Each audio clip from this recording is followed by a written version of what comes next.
Hello students. कैसे हो आप लोग? कैसी चल रही है आप लोगों की पढ़ाई? आप आई होप अच्छी चल रही होगी आप लोगों की पढ़ाई। तो आज हम लोग बात करने वाले हैं बेसिकली स्पीड क्या होता है, एवरेज स्पीड क्या होता है, यूनिफॉर्म स्पीड क्या होता है, वेलोसिटी के बारे में भी जानेंगे हम लोग। वेलोसिटी क्या होता है, वेलोसिटी एवरेज वेलोसिटी क्या होता है। ठीक है, तो आज हम लोग बेसिकली इन सब कॉन्सेप्ट के बारे में बात करेंगे। ठीक है। तो एक्चुअली है क्या, जो यूनिवर्स में है हर एक चीज़ अपने अपने रेट से चलता है। सपोज करो कि जो अर्थ है सन के अराउंड अपने स्पीड से जो अपना भी रेट है उस रेट से चल रहा है। सपोज करो कोई कार है वो अपना रेट से चल रहा है, कोई साइकिल है उसका अपना चलने का रेट है। ठीक है। तो जैसे अर्थवर्म है या फिर अदर कोई भी चीज़ें हैं, सबका चलने का अपना अपना रेट होता है। ठीक है। उस रेट को डिफाइन करने के लिए कि सपोज करो कि कोई चीज़ देखो, ये कोई ए पॉइंट ए है और पॉइंट बी है। ठीक है। अब यहाँ से कोई ऑब्जेक्ट चलना, सपोज करो यहाँ से कोई कार चला। ठीक है। यहाँ से कोई कार चला, पॉइंट बी तक पहुँचा, ए से चल के पॉइंट बी तक पहुँचा। अब फिर एक साइकिल आया, साइकिल से कोई चलना स्टार्ट करा, पॉइंट ए से पॉइंट बी तक पहुंचा। तो सबका अपना अलग अलग क्या है, रेट है चलने का। ठीक है। कार चलेगा तो वो थोड़ा जल्दी पहुंचेगा, साइकिल से जाएगा तो थोड़ा मतलब देर देर लगेगा, अगर पैदल चलना स्टार्ट करेगा तो और देर लगेगा। तो सबका चलने का अपना अपना रेट है यूनिवर्स में। हर एक पार्टिकल का चलने का अपना अपना रेट है। इस रेट को डिफाइन करने के लिए ही एक फिजिक्स में एक क्वांटिटी है, उसको बोलते हैं हम लोग स्पीड बोलते हैं। ठीक है। कौन किस रेट से चल रहा है, किस रेट से डिस्टेंस को कवर कर रहा है, उसी को हम लोग स्पीड बोलते हैं। तो बेसिक इसके डेफिनेशन को देखते हैं, स्पीड होता क्या है। ठीक है। तो यहाँ पे देखते हैं तो स्पीड का डेफिनेशन क्या है। Speed is the rate of distance travelled. जो डिस्टेंस हम लोग ट्रेवल करते हैं, किस रेट से डिस्टेंस को ट्रेवल करते हैं, उस रेट को ही हम लोग स्पीड बोलते हैं। ठीक है। और फिर बोल रहा है it is the ratio of distance travel to the time taken to cover that distance. जो डिस्टेंस अगर कोई ऑब्जेक्ट कवर कर रहा है, उस डिस्टेंस को कवर करने में कितना टाइम लग रहा है, उनके रेशियो को हम लोग क्या बोलते हैं, स्पीड बोलते हैं। ठीक है। तो स्पीड का फॉर्मूला क्या होता है, तो जाहिर सी बात है डेफिनेशन से पता चल रहा है कि जहाँ भी रेट का बात कर रहा है, मतलब रेट की बात करें तो डिस्टेंस अपॉन टाइम, ये स्पीड का फॉर्मूला हो गया। ठीक है। ठीक है, इसका यूनिट की बात कर लेते हैं। स्पीड का यूनिट क्या होता है, तो स्पीड का यूनिट क्या होता है, मीटर पर सेकंड। देखो, डिस्टेंस डिस्टेंस क्या है, लेंथ है, दूरी है, तो इसको हम लोग किस में मेजर करते हैं, मीटर में। टाइम क्या है, टाइम का ऐसा यूनिट क्या होता है, सेकंड होता है। तो ये ऐसा यूनिट क्या हो जाएगा, मीटर पर सेकंड, या फिर कोई लोग इसको ऐसे लिख देता है, मीटर पर सेकंड को ऐसे। ठीक है। तो स्पीड का ऐसा यूनिट क्या होता है, मीटर पर सेकंड। अच्छा, सीजीएस यूनिट की बात करें तो कई बार पूछ देता है कि ऑब्जेक्टिव में बताइए स्पीड का सीजीएस यूनिट क्या होता है। तो सीजीएस में देखिए, लेंथ को जो सीजीएस यूनिट में मेजर किया जाता है, सेंटीमीटर में किया जाता है। ठीक है। और टाइम को किस में मेजर किया जाता है, सेकंड में। तो इसको हम लोग क्या बोलते हैं, सेंटीमीटर पर सेकंड, या फिर ऐसे भी हम लोग लेते हैं सेंटीमीटर पर सेकंड, ऐसे भी लिख देते हैं। ठीक है। तो ये था स्पीड। बेसिकली ये स्पीड क्या होता है हमें समझ में आया। स्पीड क्या होता है, the rate of change of distance travel. जो किस रेट से कोई ऑब्जेक्ट डिस्टेंस को कवर कर रहा है, ट्रेवल कर रहा है, उस रेट को ही हम लोग बोलते हैं स्पीड बोलते हैं। ठीक है।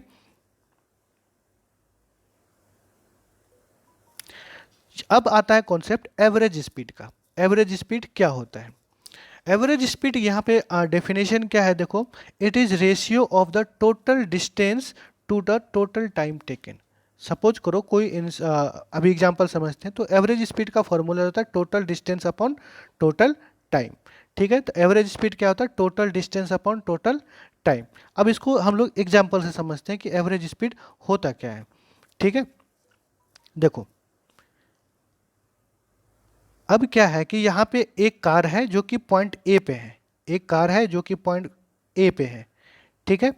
अब इस कार को ए से बी तक पहुंचने में एक्स डिस्टेंस इन्होंने कवर करा, कितने टाइम में, टी वन टाइम में। एक्स वन डिस्टेंस कवर करा ए से बी तक जाने में टी वन टाइम में। अब फिर इन्होंने बी से सी तक गया, बी से सी तक गया, x2 डिस्टेंस कवर किया t2 टाइम में, ठीक है। अब फिर ये कहाँ सी से डी तक गया, सी से डी तक पहुंचा, कितना x3 डिस्टेंस कवर किया t3 टाइम में। तो हमसे पूछा कि एवरेज स्पीड क्या है, तो हमें क्या करना है कि जो डिस्टेंस है सारे डिस्टेंस को ऐड कर दो, ठीक है, x1 x2 x3, तो सबको टोटल डिस्टेंस हमें कम पता चल गया। फिर उसको टोटल टाइम से डिवाइड कर दो। टोटल टाइम कैसे, ये है t1 time, t2 time, t3 time, ठीक है। तो एवरेज स्पीड क्या होता है, total distance upon total time. तो हमने सारे डिस्टेंस को ऐड कर दिया, तो x1 plus x2 plus x3 total distance, और उसको डिवाइड कर दिया टोटल टाइम से, t1 t2 t3, ठीक है। अब ये देखो इनिशियल पोजीशन, जो इनिशियल पोजीशन है फाइनल पोजीशन। सपोज करो कि कोई अगर कार कहीं, सपोज करो कोई एक शहर से दूसरे शहर तक जाए, तो कार का स्पीड हमेशा कांस्टेंट तो नहीं रहेगा, कई बार ट्रैफिक आएगा, कुछ रहेगा। तो वह इनिशियल पोजीशन से फाइनल पोजीशन चलने में जो भी उन्होंने स्पीड कवर करा होगा, सारा का जो एवरेज स्पीड हम लोग वहाँ से निकाल सकते हैं, ठीक है। तो अलग अलग टाइम पे देखा कि यहाँ से यहाँ तक कितना पहुँचा है, कि इतना डिस्टेंस है, इतना टाइम लगा होगा। तो इस तरह से सारे डिस्टेंस को और सारे टाइम को हमने ऐड कर दिया, तो वहाँ से हमें निकल के आ गया एवरेज स्पीड का कॉन्सेप्ट। तो यहाँ पे हमने एक नोट लिख रखा है, तो वहाँ पे उसको देखते हैं। Average speed is the average of initial and final speed if the particle is in motion such that its speed change either increase और डिक्रीज। जो स्पीड है या तो इंक्रीज भी हो सकता है या फिर डिक्रीज भी हो सकता है एट कांस्टेंट रेट, जो भी रेट से चल रहा है कांस्टेंट रेट से, तो वो सारे डिस्टेंस को हमें ऐड करना है, इंक्रीज करेगा या फिर डिक्रीज करेगा, ठीक है। तो उस हिसाब से हम लोग एवरेज स्पीड निकाल सकते हैं, ठीक है।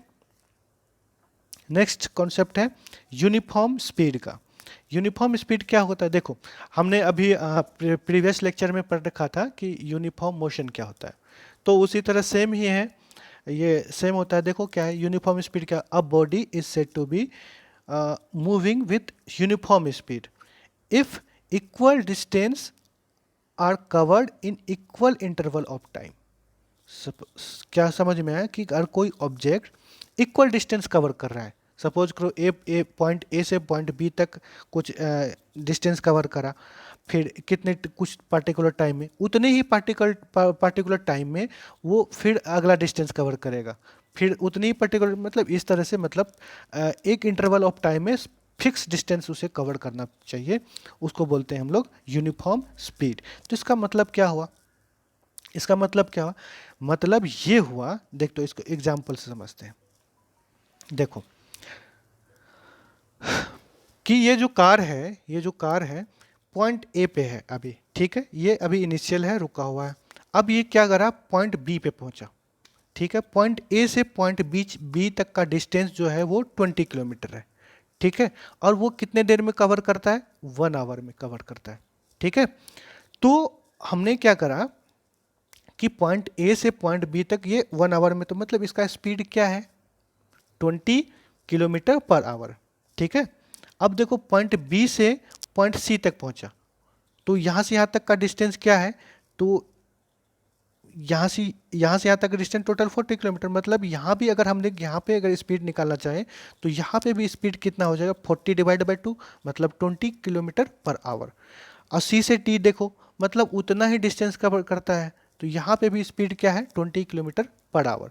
तो मतलब क्या है कि अगर कोई कार रोड पे मूव कर रहा है 20 किलोमीटर पर आवर से, तो इसका मतलब ये हुआ कि वह हर 1 घंटे में अगर कोई ऑब्जेक्ट अगर यूनिफॉर्म स्पीड से मूव कर रहा है, यूनिफॉर्म स्पीड से मूव कर रहा है, तो वो हर 1 घंटे में 20 किलोमीटर पर आवर के स्पीड से ही चलेगा, ठीक है। तो मतलब क्या है, इसका स्पीड क्या है, कांस्टेंट है। यूनिफॉर्म स्पीड में ऑब्जेक्ट का स्पीड कांस्टेंट रहता है, ठीक है। समझ में आया इस डायग्राम से।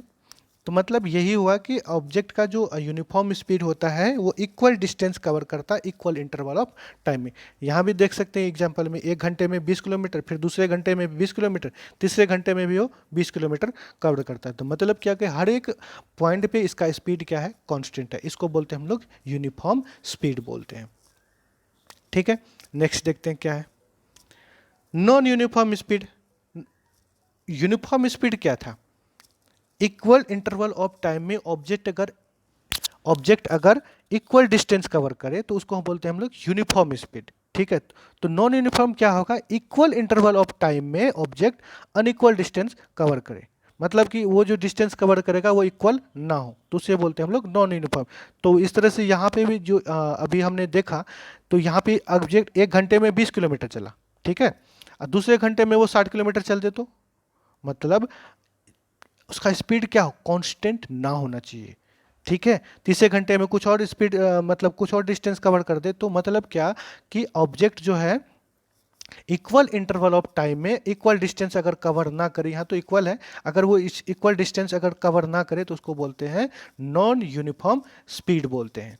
ठीक है, समझ में आया, तो नॉन यूनिफॉर्म स्पीड या फिर वेरिएबल स्पीड उसे बोलेंगे ऑब्जेक्ट अगर इक्वल इंटरवल ऑफ टाइम में अनइक्वल डिस्टेंस कवर करे तो उसको बोलते हैं नॉन यूनिफॉर्म स्पीड।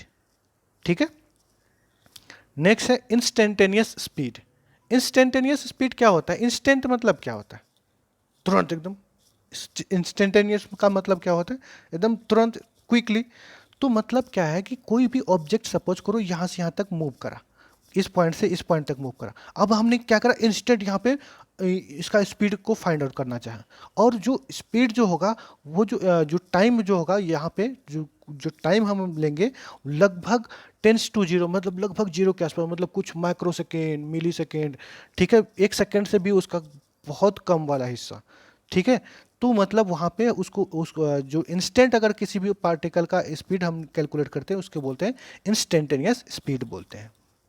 ठीक है, एक्चुअली यहाँ पे आपको 9th में नहीं ये कैलकुलेट करना नहीं पड़ता है, ये सीधा आपको 11th में मिलेगा, वहाँ पे आप लोग वहाँ डिफरेंशिएशन आपको आनी चाहिए इंस्टेंटेनियस स्पीड निकालने के लिए, तो वहाँ पे हम लोग ds/dt वगैरह डिफरेंशिएशन के हेल्प से हम लोग वहाँ पे कैलकुलेट करते हैं, तो यहाँ पे उतना ज़रूरी नहीं है, बस जान लो इंस्टेंटेनियस स्पीड क्या होता है, बस सफिशियंट है तुम्हारे लिए।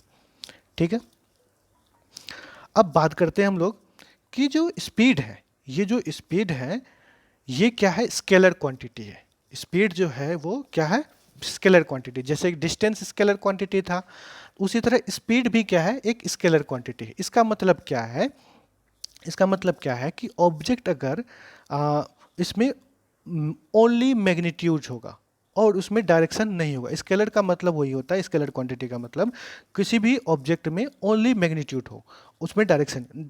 एक एग्जांपल से समझते हैं हम लोग।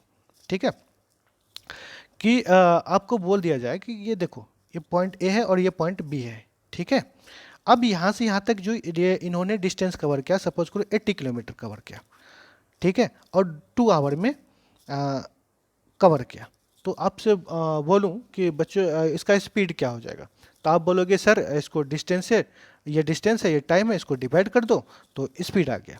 तो आप क्या बोलोगे, सर जो ये जो ए से बी तक पहुंचा इसका स्पीड है 40 किलोमीटर पर आवर है। ठीक है, तो यहाँ पे देखो कोई भी डायरेक्शन की बात कर रहा है, डायरेक्शन मतलब हम लोग यहाँ पे तो ओनली मैग्नीट्यूड लिख रहे हैं 40 किलोमीटर, ये मैग्नीट्यूड है और इसका यूनिट लगा दिया, तो यहाँ पे हम लोग डायरेक्शन की तो बात नहीं करते। देखो एक और एग्जांपल समझो, जनरली जब आप व्हीकल में जाते हो, सपोज करो कोई कार है या फिर बाइक है, तो वो जो बाइक जहाँ पे आप स्टीयरिंग होता है वहाँ पे जो रहता है, तो वहाँ पे एक स्पीडोमीटर लगा रहता है, क्या रहता है, स्पीड कुछ इस तरह से, यहाँ 10 20 ऐसे जो भी है, 120, और यहाँ पे एक नीडल लगा रहता है। ठीक है, तो ये क्या करता है, हमें क्या बताता है, स्पीड बताता है, स्पीडोमीटर। और जनरली ये क्या है, किस में रहता है, माइल पर आवर में रहता है, या फिर ये फिर स्पीडोमीटर क्या किस में रहता है, किलोमीटर पर आवर में रहता है। ठीक है, अब ये यहाँ पे जो स्पीडोमीटर है ये हमें स्पीड बताता है, क्या ये हमें डायरेक्शन बताता है कि ये आपका व्हीकल जो है इस डायरेक्शन में जा रहा है, नहीं बताता है, वो हमें स्पीड बताता है कि जो हमारा व्हीकल है किस रेट से चल रहा है। ठीक है, तो वो हमें स्पीड बताता है और किस रेट से चल रहा है वही बताता है, और हमें डायरेक्शन नहीं बताता ये। तो स्केलर क्वांटिटी, ये स्पीड क्या है, स्केलर क्वांटिटी है। अच्छा, डायरेक्शन अगर हमें फाइंड आउट करना हो तो डायरेक्शन किस डायरेक्शन में है क्या है, तो उसके लिए कोई अगर अदर फिजिकल कोई भी क्वांटिटी है क्या, कोई फिजिकल क्वांटिटी फिजिक्स में है क्या, अगर हम इस डायरेक्शन भी निकालना चाहें, हाँ है, उसको बोलते हैं हम लोग वेलोसिटी बोलते हैं। ठीक है। जो स्पीड है क्या है, ये डायरेक्शन तो नहीं बता रहा है, बस हमें स्पीड बता रहा है कि ये जो आपका व्हीकल है इतना माइल पर आवर से जा रहा है या फिर इतना किलोमीटर पर आवर से। तो ये हमें डायरेक्शन नहीं बताता, जो भी आप स्पीडोमीटर में देखते हो डायरेक्शन हमें नहीं बताता है। ठीक है। तो डायरेक्शन बताने के लिए जो फिजिकल क्वांटिटी है वो है वेलोसिटी। ठीक है। तो देखते हैं वेलोसिटी क्या होता है। तो वेलोसिटी क्या होता है, it is the ratio of displacement to the time interval during which the displacement has occur. मतलब क्या हुआ कि डिस्प्लेसमेंट, एक लाइन में समझे तो डिस्प्लेसमेंट क्या होता है, रेशियो, वेलोसिटी क्या होता है, रेशियो होता है डिस्प्लेसमेंट और टाइम का। डिस्प्लेसमेंट और टाइम का रेशियो होता है, उसको बोलते हैं हम लोग वेलोसिटी बोलते हैं। ठीक है। ये बिल्कुल स्पीड के जैसा ही है, लेकिन यहाँ पे हम लोग वहाँ पे डिस्टेंस लेते थे, ये यहाँ पे हम लोग डिस्प्लेसमेंट ले रहे हैं। डिस्प्लेसमेंट कौन सा क्वांटिटी था, वेक्टर क्वांटिटी था। तो वेलोसिटी भी एक वेक्टर क्वांटिटी है। ठीक है। तो थोड़ा सा यहाँ पे देखते हैं स्पीड, जो एसआई यूनिट है वेलोसिटी का मीटर पर सेकंड है, तो स्पीड का भी यूनिट क्या था, मीटर पर सेकंड। तो डिस्प्लेसमेंट क्या है, लेंथ है, लेंथ का मीटर और टाइम का सेकंड, तो इसको बोलते हैं मीटर पर सेकंड। सीजीएस यूनिट में बात कर लें तो लेंथ, सीजीएस यूनिट में लेंथ सेंटीमीटर में मेजर करा जाता है और टाइम सेकंड में। तो सीजीएस यूनिट में इसका यूनिट हो जाएगा वेलोसिटी का सेंटीमीटर पर सेकंड। अब ये वेक्टर क्वांटिटी है, वेक्टर क्वांटिटी है तो इसमें मैग्नीट्यूड भी होगा और डायरेक्शन भी होगा, जाहिर सी बात है। तो उसका डायरेक्शन किधर होगा, जो वेक्टर क्वांटिटी में ऑब्जेक्ट का जो डायरेक्शन होगा किधर होगा, जिधर डिस्प्लेसमेंट का डायरेक्शन है। ठीक है। तो लिखा हुआ है कि the direction of velocity is along the direction of displacement, जिधर डिस्प्लेसमेंट का होगा उधर ही वेलोसिटी का डायरेक्शन होगा। ठीक है। तो वेलोसिटी क्या है, वेक्टर क्वांटिटी। आगे चल के जब मैं सर्कुलर मोशन पर आऊँगा तो याद रखना कि वेलोसिटी क्या है, वेक्टर क्वांटिटी है। वेक्टर क्वांटिटी में हमें मैग्नीट्यूड भी चाहिए और डायरेक्शन भी चाहिए। ठीक है। किसी भी ऑब्जेक्ट को वेक्टर क्वांटिटी होने के लिए, जो फिजिकल क्वांटिटी है उसको वेक्टर क्वांटिटी होने के लिए उसमें मैग्नीट्यूड चाहिए और डायरेक्शन चाहिए। ठीक है। तो ये बात याद रखना। ठीक है। अब ये एवरेज वेलोसिटी क्या होता है, एवरेज वेलोसिटी बिल्कुल सेम है, जैसे आपने एवरेज स्पीड पढ़ा वैसे ही एवरेज वेलोसिटी भी है। ठीक है। लेकिन यहाँ पे देखो यहाँ पे क्या था, वहाँ पे क्या था, total displacement upon distance upon total time. यहाँ पे डिस्प्लेसमेंट हो गया, डिस्टेंस के जगह में डिस्प्लेसमेंट हो गया। ठीक है। तो आप क्या कर सकते हो, तो एवरेज वेलोसिटी क्या है, it is ratio of total displacement to the total time taken. जो भी डिस्प्लेसमेंट है, टोटल जो भी डिस्प्लेसमेंट होगा और टोटल जो भी टाइम लगा होगा उसको डिवाइड कर देंगे तो हमें एवरेज वेलोसिटी निकल के आ जाएगा। ठीक है। आगे चल के मैं एवरेज स्पीड और एवरेज वेलोसिटी पे एक दो डेरिवेशन भी कराऊंगा। जनरली जो मोशन चैप्टर में क्वेश्चन आते हैं वहीं से आते हैं, जनरली क्वेश्चन मोशन चैप्टर में वहीं से आते हैं और कुछ ग्राफ से आते हैं। ठीक है, कोई दिक्कत नहीं, मैं आपको हर तरह का न्यूमेरिकल करवाऊंगा, टेंशन मत लेना। ठीक है। तो यहाँ पे आप आगे देखते हैं एवरेज वेलोसिटी वेक्टर क्वांटिटी, हमने देख ही लिया कि जो वेलोसिटी है वेक्टर क्वांटिटी, एवरेज वेलोसिटी भी वेक्टर क्वांटिटी ही होगा। ठीक है। नेक्स्ट चलते हैं, हम लोग देखते हैं यहाँ पे उसको समझते हैं, एवरेज वेलोसिटी को समझने की कोशिश करते हैं। देखो ये कोई कार है, पॉइंट ए पे है, ये कोई कार है कहाँ पे, पॉइंट ए पे है। अब ये पॉइंट बी तक पहुंचा, पॉइंट ए से पॉइंट बी पे पहुंचा, जो कि वो जो है डिस्टेंस, डिस्प्लेसमेंट जो है वहाँ पे डिस्प्लेसमेंट है 16 मीटर। कितने टाइम में कवर करा, 1 सेकेंड में। ठीक है। और फिर पॉइंट बी से पॉइंट सी तक जो डिस्प्लेसमेंट है वो 9 मीटर है, और कितने टाइम में कवर करा, वो 1 सेकेंड में कवर करा। और फिर पॉइंट सी से पॉइंट डी तक 20 मीटर का डिस्टेंस है और वो 1 सेकेंड में कवर करता है। तो आपसे पूछे कि एवरेज वेलोसिटी क्या होगा, तो हमें क्या पता है, एवरेज वेलोसिटी हमने पढ़ रखा है कि total displacement upon total time. तो ये जो सारा डिस्प्लेसमेंट है 16 मीटर, 9 मीटर और 20 मीटर, और इन तीनों को ऐड करा तो कितना हुआ, 45 मीटर। ठीक है। और टाइम कितना लगा, 1 सेकेंड 1 सेकेंड 1 सेकेंड, टोटल कितना टाइम है, 3 सेकेंड। ठीक है। तो हमने टोटल डिस्टेंस को टोटल टाइम से डिवाइड कर दिया तो हमें कितना आ गया, 15 मीटर पर सेकेंड। अब किधर है ये जो कार है, कहाँ से कहाँ गया, ए से डी की तरफ, ए से डी की तरफ। अब पूछोगे सर ये ऊपर में AD के ऊपर में एरो क्यों लगाया आपने? AD के ऊपर में आपने एरो क्यों लगाया? ये एरो इसलिए लगाया क्योंकि ये वेक्टर क्वांटिटी है। वेक्टर क्वांटिटी को जब हम रिप्रेजेंट करते हैं तो वो जो डायरेक्शन होगा, डायरेक्शन के ऊपर में हम लोग एरो लगा देते हैं या फिर उसके ऊपर में कैप लगा देते हैं ऐसे, ठीक है। तो वेक्टर जो वेलोसिटी है हम लोग इसी तरह से रिप्रेजेंट करते हैं कि आपका जो वेलोसिटी है इतना है और डायरेक्शन उसका इधर है, तो वो वेक्टर क्वांटिटी में हम लोग मैग्नीट्यूड और डायरेक्शन दोनों शो करते हैं, ठीक है। तो एवरेज वेलोसिटी समझ में आया, तो total displacement upon total time. चलो नेक्स्ट देखते हैं। ये आ गया यूनिफॉर्म वेलोसिटी। यूनिफॉर्म वेलोसिटी क्या होता है? बिल्कुल सेम है यूनिफॉर्म स्पीड की तरह। देखो क्या है लिखा हुआ, देखो an object is said to be moving with a uniform velocity if it cover equal displacement in equal interval of time, ठीक है। तो मतलब क्या हुआ है कि कोई ऑब्जेक्ट है पॉइंट ए से बी तक गया, बी से सी, सी से डी, तो वो क्या है इक्वल डिस्प्लेसमेंट, सपोज करो 10 मीटर कवर करा 1 सेकेंड में, फिर दूसरे सेकंड में 20 मीटर करा, दूसरे सेकंड में, तीसरे सेकंड में कितना करा 30 मीटर कवर किया तीसरे सेकंड में। तो मतलब क्या है कि उसका जो क्या बोलते हैं वेलोसिटी, वो क्या है कांस्टेंट है, उसका वेलोसिटी कांस्टेंट है। हर एक पॉइंट पे देख सकते हो 10 मीटर पर सेकेंड है, यहाँ भी करोगे 10 मीटर पर सेकेंड है, यहाँ भी करोगे 10 मीटर पर सेकेंड है। मतलब क्या है उसका वेलोसिटी क्या है कांस्टेंट है और वो इक्वल डिस्प्लेसमेंट कवर करता है इक्वल इंटरवल ऑफ टाइम में, ठीक है। तो इसको बोलते हैं यूनिफॉर्म वेलोसिटी बोलते हैं। अब ये वेरिएबल वेलोसिटी क्या होता है? ये वेरिएबल वेलोसिटी वैसी तरह होता है अनइक्वल डिस्प्लेसमेंट कवर करेगा इक्वल इंटरवल ऑफ टाइम में, जैसे हम लोग नॉन यूनिफॉर्म स्पीड देखा था, ठीक है। तो सेम टू सेम वैसे ही है, जिसमें ज़्यादा क्या समझाना फिर, तो समझ में आ गया। मतलब कि ऑब्जेक्ट जो है यहाँ कोई एक पॉइंट से दूसरे पॉइंट तक जाएगा और टाइम तो फिक्स सेम रहेगा, लेकिन डिस्प्लेसमेंट जो कवर करेगा वो इक्वल नहीं होगा। सपोज करो 1 सेकंड में 10 मीटर से कवर करा, फिर दूसरे सेकंड में वो 15 मीटर कवर कर दे, तीसरे सेकंड में 10 मीटर कर दे, तो जो डिस्प्लेसमेंट कवर कर रहा है वो इक्वल डिस्प्लेसमेंट नहीं है, वो अनइक्वल है। और टाइम क्या है इक्वल इंटरवल ऑफ टाइम में, तो उसको बोलते हैं हम लोग वेरिएबल वेलोसिटी या फिर नॉन यूनिफॉर्म वेलोसिटी बोलते हैं, ठीक है बच्चों।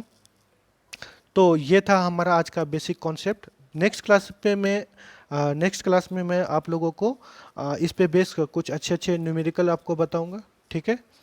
तो तब तक आप लोग पढ़ाई करते रहो मन लगा करके, ठीक है। मिलते हैं नेक्स्ट लेक्चर में।